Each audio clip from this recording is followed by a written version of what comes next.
क्योंकि मेरी कुछ मित्र हैं नॉर्थ कैरोलिना में, तेलुगु भाषी हैं वो, तो मेरी उनसे इस विषय पर कई बार वार्तालाप हुई है। तो मैंने उनसे पूछा था, वो उनका यहीं पे जन्म हुआ है, वो अभी बैचलर्स में हैं और उनका यहीं पे जन्म हुआ है, यहीं पे पली बड़ी हैं। तो मैंने उनसे पूछा कि अच्छा तुमको तेलुगु आती है? तो कहते हाँ बोलनी आती है, हम समझ लेती हैं, उनमें से एक पढ़ भी लेती है, क्योंकि हिंदी की भांति यहाँ पे गुजराती, तेलुगु, अन्य भाषाओं की भी संस्थाएं चल रही हैं। तो उन्होंने कदाचित उनके कोर्स किए हुए हैं, लिखने पढ़ने वाले, सीखने वाले। तो मैंने उनसे पूछा कि अच्छा तुम सोचती किस भाषा में हो? अर्थात जब स्वयं से बात करती हो अथवा तुम्हें नींद से अकस्मात उठा दिया जाए तो कौन सी भाषा निकलेगी? सोचती किस भाषा में? क्योंकि मैं तो हिंदी में सोचता हूँ, मुझे लगता है आप भी हिंदी में ही सोचती होंगी, है ना?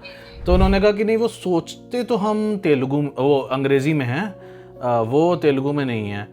तो उनमें से एक कह रही थी कि नहीं, मतलब इन भाषाओं पे इतना ध्यान देने की क्या आवश्यकता है? हिंदू संस्कृति को जीवित रखने के लिए केवल संस्कृत बहुत है, तेलुगु, मराठी, तमिल, इन सब पे ध्यान देके कुछ मिलने नहीं वाला। मैंने कहा नहीं नहीं नहीं, इनका जो साहित्य है वो पूरा लुप्त हो जाएगा। इन भाषाओं को भी की भी उतनी महत्ता है जितनी संस्कृत की। संस्कृत देवभाषा है, ठीक है, वो बात है, परंतु हमारी क्षेत्रीय भाषाओं की भी उतनी ही महत्ता है जितनी संस्कृत की। और मैंने उनसे कहा कि तुम्हें तेलुगु आती है क्योंकि तुम्हारे माता पिता भारत से आए थे, तो तुमने बाल्यावस्था से उनको तेलुगु में बोलते हुए देखा घर में, इस कारण तुम्हें तेलुगु बोलनी समझनी आ गई।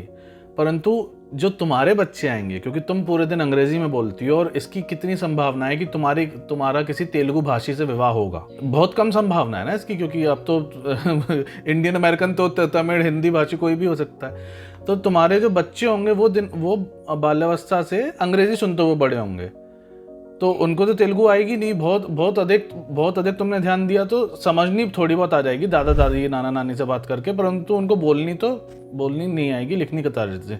तो इसका अर्थ है कि 2 पीढ़ियों के अंदर भाषा समाप्त हो गई।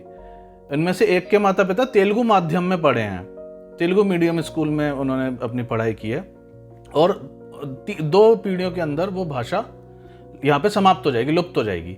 तो यदि कोई हिंदी यूएसए का छात्र लौट कर आ रहा है और वो फिर अपने बच्चे को हिंदी सिखा रहा है, तो इससे क्या है, हमारा जो यहाँ पे उद्देश्य, ध्येय है कि कितनी अधिक पीढ़ियों तक हम अपनी भाषा को जीवित रख सकते हैं।